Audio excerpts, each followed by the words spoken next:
За та бүхэнд энэ өдрийн мэндийг хүргье. За өнөөдөр манай Чингэлтэй дүүргээс нэгэн мэдээллийг бас хүргэж байна. За Чингэлтэй дүүргийн засаг даргын 2020 оны 03 дугаар сарын 13-ны өдөр А дороотой 170 дугаар захирамж гарч ажлын хэсэг байгуулагдсан байгаа. За энэхүү ажлын хэсэг нь бол Чингэлтэй дүүргийн хэмжээнд газрын төлөвлөлт, зохион байгуулалт, за газартай холбоотой зөрчил маргааныг арилгах, за хянах шалгалт зохион байгуулж дүгнэлт гаргах, за мөн санал танилцуулах үүрэгтэй ажиллаж байна. За энэ ажлын хэсэг өнөөдрийн байдлаар яг 1 сар болж байна. За энэ ажлын хэсгэн дотроо бас 3 дэд ажлын хэсэг хуваагдаж ажиллаж байгаа. За 3 дэд ажлын хэсэг маань бол нэгдүгээрх нь бол цуслангийн ногоон бүс, тийм ээ. За цуслантай холбоотой газрын маргаан зөрчил. За хоёрдугаар дэд ажлын хэсэг бол зөвшөөрлгүй тавигдсан түүц, за зам талбай хаасан хашаа хайсыг зохицлох, за гараж контейнер, за иргэдээс ирж байгаа бас өргөдөл хүсэлтийн дагуу газар дээр нь ажиллах ийм ажлын хэсэг байна. За 3 дугаар дэд ажлын хэсэг маань бол за 2017 оноос хойш иргэдээс ирүүлсэн болон аж ахуйн байгууллагаас ирүүлсэн өргөдөл хүсэлтийг хэрхэн шийдвэрлэж байгаа байдал дээр бас дүгнэлт хийх, санал гаргах ийм дэд 3 ажлын хэсэг ажиллаж байгаа. За мөн ажлын хэсэг энэ хугацаанд иргэд аж ахуй нэгж байгууллагаас бас газартай холбоотой маргаан зөрчлийг нээлттэй хүлээж авах зорилготой ажлын цагаар бол бид нар бас утас ажиллуулж байна. 31 9857 гэсэн дугаарын утсыг бол бид нар ажлын цагаар ажиллуулж иргэдээс өргөдөл хүсэлт, санал гомдол, за газартай холбоотой маргаан зөрчлийн асуудлыг хүлээж авахар ажиллуулж байгаа. Өнөөдрийн байдлаар бол бас нэлээдгүй өргөдөл гомдол энэ утсанд бас хандаж ирсэн байна. За энэ ирж байгаа өргөдөл хүсэлт гомдлын дагуу бол за ажлын хэсгийн бүрэлдэхүүн болон за Чингэлтэй дүүргийн газар зохион байгуулалтын албаны хариуцсан мэрэгчлэнүүд бас хамтарч тухайн хүсэлтийн дагуу асуудлыг шийдвэрлэх, за газар дээр нь тодорхой асуудлыг цэгцлэх ийм ажлуудыг бас үе шатаа зохион байгуулж ажиллаж байна. За мөн дараагийн дугаарт манай Чингэлтэй дүүрэгт мөн дүүргийн засаг даргын захирамжаар энэ газартай холбоотой асуудлыг цаг алдалгүй шийдвэрлэх зорилготой мөн ил тод байх энэ зорилготойгоор бол байнгын зөвлөлийг бас шинээр байгуулж ажиллуулж эхэлсэн. За тэгэхээр энэ байнгын зөвлөл маань ямар зорилготой, ямар үйл ажиллагаа явуулах, за өнөөдрийн байдлаар байнгын зөвлөл ямар асуудлуудыг хүлээж авч ямар шийдвэр гаргасан дараагаар манай Чингэлтэй дүүргийн засгийн тамгын газрын хууль зүйн хэлтсийн дарга Наранбат дарга маань бас дэлгэрэнгүй танилцуулнаа. За бидэнд 941 иргэн аж ахуйн нэгжийн газрын эрхтэй холбоотой асуудлуудыг шийдвэрлэх юм тулгымцсан асуудал бий болсон юм а. За энэхүү асуудыг хэрхэн шийдвэрлэх вэ ажлын хүрээнд саяны ажлын хэсэг маань гарсан. За мөн үүнтэй зэрэгцээд энэ тулгымцсан байгаа хууль ёсонд нийцсэн тодорхой эрх зүйн хувьд материаллыг процессын шаардлага хангасан энэ асуудлуудыг зэгцлээ шийдий. За газрын тухай хууль болоод бусад хууль тогтоомжинд засаг дарга нь дүүргийн засаг дарга нь тухайн дүүргийнхээ хэмжээнд газар ашиглах, эзэмших холбоотой асуудлыг шийдвэрлэх, за мөн түүнийг зохион байгуулах ийм бүрийг хэрэгжүүлдэг байгаа. Энэхүү бүрэн эрх нь болохоор зөвхөн нэг хүнээр хэрэгждэг энэ байдлыг болоод тодорхой хэмжээний зархайн эрхийн акт шийдвэр гаргах ажиллагаанд хяналт тавих, түүнийг хууль ёсны байх үндсийг бий болгох үднэс за энэ оны 4-р сарын 2-ны өдөр засаг даргын А185 хэмээх захирамж гарсан байна. За энэхүү захирамжаар 2 зүйлийг 2 харилцааг зохицуулсан байгаа. За нэгдүгээрт нь мэдээж энэхүү газрын эрхт хяналт тавих зөвлөлийг бүрэлдэхүүний хамт байгуулсан. За хоёрдугаарт нь энэхүү бүрэлдэхүүн хэрхэн яаж ямар хэмжээтэй яаж ажиллах юм бэ гэдэг журмыг нь баталж өгсөн явдал юм. Байнгын зөвлөл би сая дурдлаа 4 сарын 2-нд байгуулагдсан. Өнөөдөр 4 сарын 14-ний өдөр өнгөрсөн 12 хоногийн хугацаанд байнгын зөвлөл 2 удаа хурлаа. За би ахаад нэг тодруулаад хэлье. Энэхүү нэг хүн гаргадаг байсан шийдвэрийг байнгын зөвлөлгээд хамтын зарчмаар засаг даргын бүрийн хэрэг хэрэгжүүлэхэд нь дэмжлэг үзүүлэх. За нөгөө тээгүр эрх зүйн шаардлагуудыг хангасан хэсэгт нь шийдвэрд хяналт тавих ийм давхар ач холбогдол бүхий байнгын зөвлөлийг Чингэлтэй дүүргэд анх удаа байгуулан ингээ ажиллаж байна.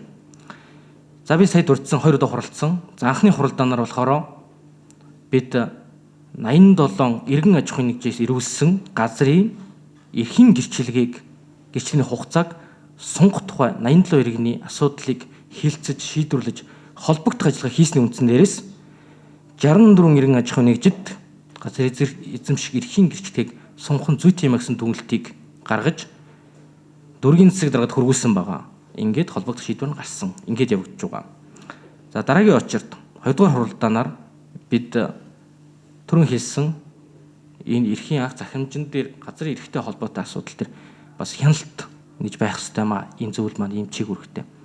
Энэ үндсэн дээрээс за нийт 49 гигэнт холбогдох 3 захирамжаар газрын эрх олох тухай ийм захирамжийг бид нар нягтлж үзээд эрх зүйн процессын болоод материалын шаардлага хангасан гэсэн холбогд хууль ёсны байх энэ тал дээр судалж бид нар дүгнэлтэд хөргүүлсэн байгаа. Засаг даргад ингээд хөргүүлсэн үндсэн дээрээс холбогдох шийдвэрийг засаг дарга захирамжаар гаргасан юм аа. За энэ талаар Чингэлтэй дүүргийн газар зохион байгуулалтын албаны дарга оюун бэлэг дарга тав хүнд илрэнгүү танилцуулна. За би ярианыхаа төгсгөлд газартай холбоотой маш олон асуудлууд байдгаа. Үе үеийн засаг дарга асуудалтай байсан. Энэ удаад зөвхөн нэг хүн шийдвэр гаргадаг биш. Энийг бол хамтын зарчмаар түн дэмжлэг үзүүлэх эрх зүйн процессын болоод материалын шаардлагыг хангасан гэсэд хяналт тавьж тухайн бүрэн эрхээ засаг дарга хэрэгжүүлэхэд дэмжлэг үзүүлж тэр шийдвэр нь хууль ёсны байх ийм байнгын зөвлөл Чингэлтэй дүүргэд анх удаа байгуулагдаад ажиллагаагаа явуулж байгаа. За би түрүүнд дурдсан 941 аж ахуйн нэгж өгсөлт өргөдөл асуудал байгаа. Энийг шийдвэрлэх ёстой.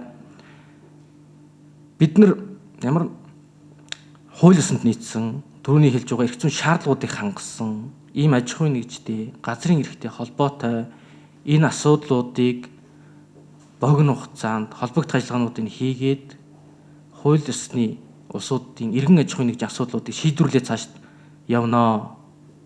Хэрвээ хууль ёс нийцээгүй асуудалтай аж ахуйн нэгжтэй эрхийг цуслах хүртэл хэмжээнд арга хэмжээ авч ингэж явах ийм зөвлөл байгаамаа. Ер нь бол манай Чингэлтэй дүүрэгт 2017 оноос хойш одоо хандсан 941 иргэн аж ахуйн нэгж байгууллагын өргөдөл өсөлт бол бас одоо шийдвэрлэгдээгүй өнөөдрийг хүрсэн байна. За Монгол улсын тухай хууль бий, өргөдөл гомдлыг шийдвэрлэх тухай хууль байдаг. Энэ өөрөө одоо хоног заасан 30 хоногийн дотор бол 30 хүртэл хоногийн дотор бол одоо иргэн аж ахуйн нэгж байгууллагын өргөдөл өсөлт гомдлыг бол шийдвэрлэх ийм хуультай. Гэтэл яагаад өнөөдөр энэ 2017 оноос хойш өнөөдрийг хүртэл энэ хугацаанд одоо энэ иргэдийн аж ахуйн нэгж байгууллагын өргөдөл өсөлт шийдвэрлэгдээгүй юм бэ гэдэг дээр бол бид нар бас манай ажлын хэсгийн одоо гол одоо хяналт шалгалт хийх ажил маань бас чиглэгдэж байгаа. Тэгээ сая манай хуулийн хэлтсийн дарга ярьж байна. Бид нар энэ хугацаанд бол одоо бас нэлээдгүй одоо хүмүүсийн өргөдөл өсөлтийг одоо ажлын хэсгээр судалж мэрэгжлийн байгууллага мөн бас хамтарч ажиллаж одоо газраа сунгуулах, нэр шилжүүлэх тийм ээ.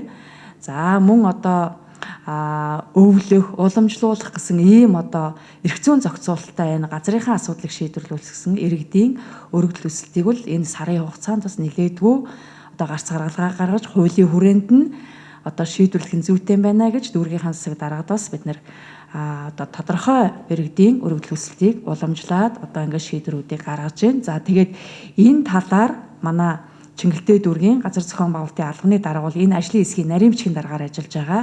Тэгээ оюун бэлэг дарга маань бол за авсан арга хэмжээнүүдийн талаар бас дэлгэрэнгүй танилцуулнаа.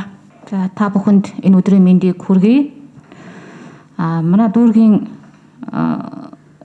байнгын дүү зөвлөл байгуулагдсанаар энэхүү ажлын хүрээнд 2017, 2018, 2019 онд дүүргийн засаг даргын тамгын газарт шийдвэрлэгдээгүй он дамжин хүлээгдсэн иргэн хуулийн этгээдийн газар эзэмших ашиглах эрхийг баталгаажуулах, газар эзэмших эрхийн гэрчлэгийг бусдад шилжүүлэх, газрын гэрчлэгийг хугацаа сунгах зэрэг ажлууд удаашралтай өгдөж байсныг хурдан хугацаанд шийдвэрлэх боломж бүрдсэн.